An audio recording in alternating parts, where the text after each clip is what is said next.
বন্ধুরা, আজকে আমরা যে বিষয়টা নিয়ে আলোচনা করব সেটি হচ্ছে ভগ্নাংশের ভাগ। ঠিক আছে, ভগ্নাংশের ভাগ কিভাবে করা হয় সেসব বিষয়ে আমরা আলোচনা করছি এই ভিডিওতে। ভগ্নাংশের ভাগ, তো এখানে এই অঙ্কটাতে কি বলা আছে, 10 10 আছে ভাজিত দিয়ে 0.5 আছে।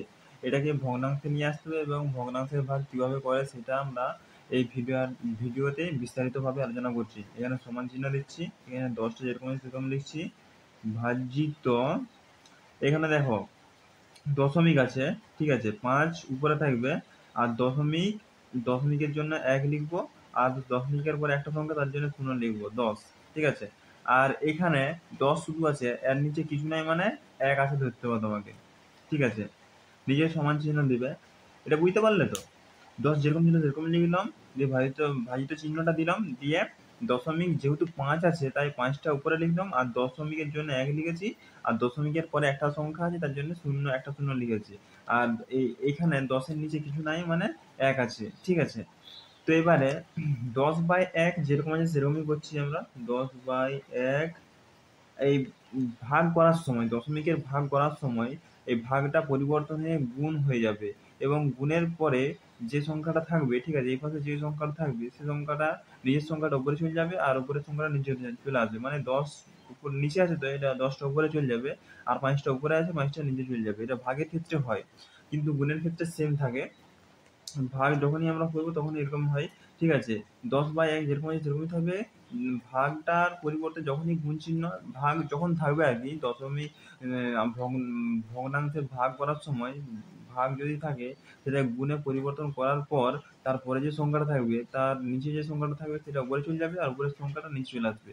তো এবারে চলো কাটাকাটি করি। 5 দুগুণে 10, 1 10-এ 10। ঠিক আছে, কত হচ্ছে তাহলে? 10 দুগুণে 20। ঠিক আছে, এটা হবে অ্যান্সার, 20। ঠিক আছে, খুব সহজ এই অঙ্কগুলো। এই অঙ্কটাতে দেখো এখানে লেখা আছে 63 ভাজিত 0.21। তো এই অঙ্কটাকে আমরা প্রথমে ভগ্নাংশে নিয়ে আসবো, ভগ্নাংশে নিয়ে আসার পর তারপরে আমরা অঙ্কটা সলভ করছি। ঠিক আছে, দেখো সমান চিহ্ন দেবো, সমান চিহ্ন দেওয়ার পর 63 যেরকম আছে সেরকমই লিখবো।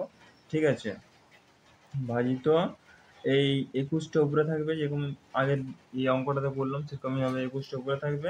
আর 0.21 আছে, মানে তোমাকে কি করতে হবে, এখানে দশমিকের জন্য 1 বসাতে হবে, দশমিকের পরে দুটো সংখ্যা তার জন্য দুটো শূন্য বসাতে হবে, আর এখানে কিছু নাই, মানে 1 আছে, তো তোমাকে ধরতে হবে এটা। ঠিক আছে, এবার সমান চিহ্ন দিচ্ছি।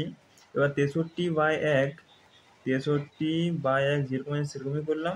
এবারে এই ভাগের পরিবর্তে এখানে ভাগ চিহ্ন আছে, তো ভাগ চিহ্নের পরিবর্তে এখানে গুণ চিহ্ন হবে। গুণ চিহ্ন হয়ে তারপরে যে সংখ্যাটা থাকবে, নিচের সংখ্যাটা উপরে চলে যাবে, আর উপরের সংখ্যাটা নিচে চলে আসবে, মানে 100 উপরে চলে যাবে আর 21 নিচে নেমে যাবে।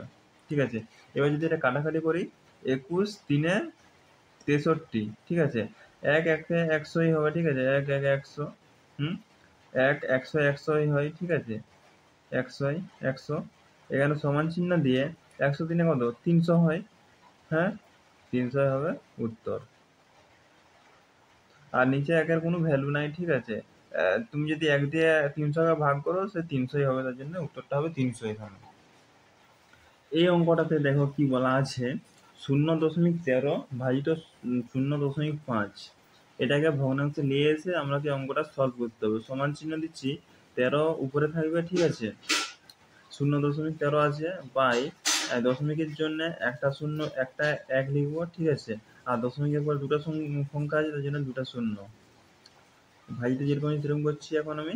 দিয়ে এখানে 0.5, 5 উপরে থাকবে, আর দশমিকের জন্য 1, দশমিকের পর একটা সংখ্যা, ডান দিকে একটা সংখ্যা থাকতে হবে, বাঁ দিকে নয়, ডান দিকে একটা সংখ্যা, তার জন্য একটা শূন্য। এবারে সমান চিহ্ন দিয়ে তোমার 13/, যেরকম 10 আছে, 13/100 যেরকম আছে সেরকমই থাকবে। এবারে ভাগের পরিবর্তে আমার গুণ চলে আসবে, আর এই পাশে নিচের সংখ্যাটা উপরে চলে যাবে, আর উপরের সংখ্যাটা নিচে চলে আসবে। তো এবারে যদি এটা কাটাকাটি করো কি হবে, 10 10-এ 100, আর কি কাটাকাটি যাবে? আর কাটাকাটি যাবে না। তো এখানে আর কাটাকাটি যাবে না, তার জন্য এখানে আমি 13/10 মানে কত 50 হয়, 50। ঠিক আছে, তো এখানে যে উত্তরটা বেরাবে সেটা হচ্ছে তোমার, তোমার 0.26। ঠিক আছে, এই উত্তরটাই বেরাবে এখানে।